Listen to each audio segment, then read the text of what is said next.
wallahi gantaaladeennu waxay noqon doonaan kuwa baabiya Israa'iil barkeed wuxuuna Israa'iil ku tuuray 39 gantaal wuxuuna u daayay caalamka intiisa kale inay dhameystiraan 40-ka laakiin wali ma jiro cid dhameystirtay oo buuxisay gantaalkii 40aad laakiin si muhiimadu Saddam Hussein wuxuu haliyay geesa oo ku daysho mudan mise wuxuu ahaa daalim dile ah idna kama ay badbaadin xasuuq wadareedkii uu geysan jiray magaalooyinkii mucaaradsan siyaasadiisa iyo xasuuqii uu ka geysan jiray fagaariyaasha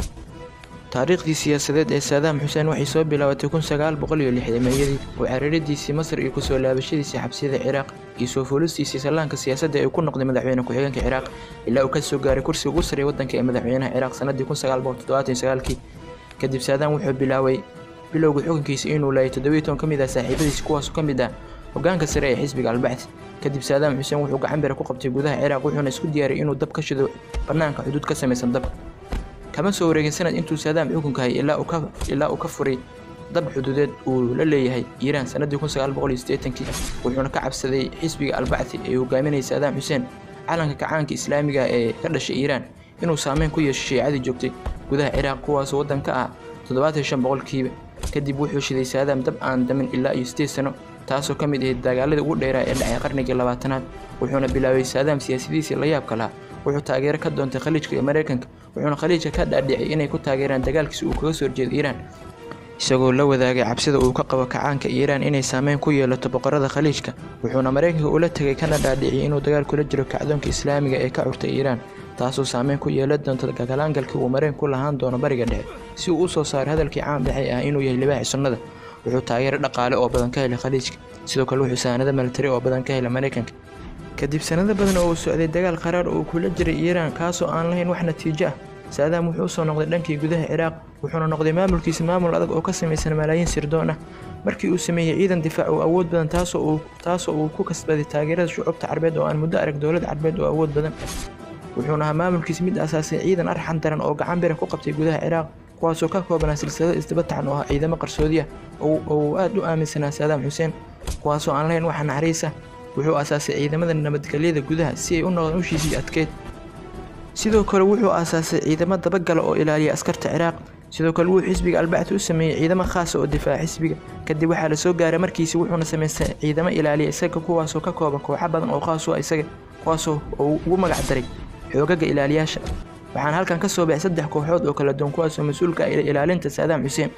waxayna ka koobnaayeen 1700 oo qof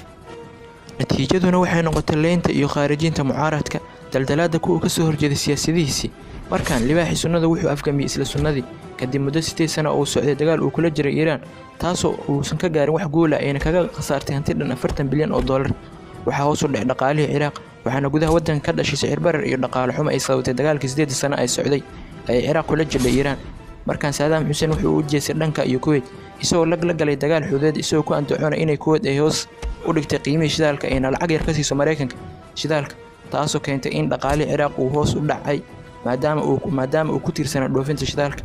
isagoo sheegay inuu Kuwait u ilaalinayo shidaalkeeda uuna ka badbaadinayo in Mareykanka uu dhaco shidaalka Kuwait wuxuuna sheegay in Kuwait ay ka mid tahay Ciraaq ayna tahay gobolkii 19aad wuxuuna gudaha u galay Kuwait oo uu qabsaday kadib qayladhaan ka timid Khaliijka ayna kaga codsanayeen qaramada midoobay iyo Mareykanka inay soo farageliyaan gardarada Ciraaq ay ku qabsatay Kuwait kadib waxay qaramada midoobay soo saartay qaraar sheegay in Ciraaq sida ugu dhaqsaban uga baxdo Kuwait kadib Saddam Hussein wuxuu la soo baxay qadadiisa cajiibka ahayd isagoo 360 digrii wareejiyay siyaasadda bariga dhexe kadib markii uu yiri waxaan ka baxeynaa Kuwait markii Israa'iil ka baxdo Falastiin wuxuuna 39 gantaal ku tuuray Tel Aviv caasimadda Israa'iil taasoo farxad gelisay shucuubta Carbeed oo tan iyo dagaalkii 60 maalmood aan arag dawladda Carbeed oo ka dhidhisay gardarada Israa'iil ay ku hayso Falastiin waxayna taasi kala jebisay xulafadii Carbeed ee Mareykanka oo qaar ka mid ah ay mowduuc soo galiyeen in marka hore Israa'iil ka baxdo Falastiin kadib dawladda Mareykanka waxay sameysay wada tashiyo badan oo ay Carabta kaga dhaadhicinayso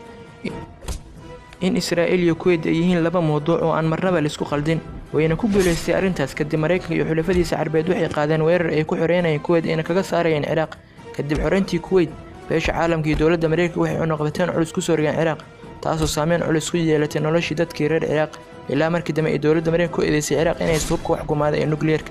hadalkaasi oo ah mid xaqiiqda ka foga maadaama Ciraaq aysan haysan hubka balse waxay marmarsiiyay dawladda Mareykanka ugu ibsiibanayso inay weerar ku qaadaan Ciraaq waxaana bilaawday weerarkii Mareykanka ay ku aadanaa Ciraaq ilaa Ciraaq gacanta u gashay Mareykanka saadaam xuseen wuu cararay lamana arag raadkiisa ilaa 13 Diseembar 2003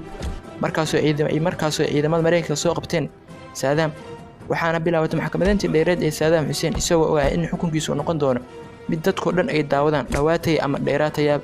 wuxuuna kor u soo qaadi jiray markasta quraanka xilli kasta oo ka soo muuqdo maxkamadaha ugu dambeyn saadaam xuseen waxaa la daldalay subaxnimo ciido adxa taariikhdu ay 30 Diseembar 2006 المهم saadaam xuseen waa dhintay laakiin weli doodeed in saadaam xuseen uu ahaa libaaxii sunnada ahna geesi ku dayasho mudan iyo inuu ahaa daalim dilaa kama suulan inay ahaato mid waarta xitaa waxay soo noqnoqotaa maantadan waxayna su'aasha noqotay mid taagan oo bilaa jawaab ah ma wuxuu ahaa saadaam xuseen geesi ku dayasho mudan mise wuxuu ahaa daalim dilaa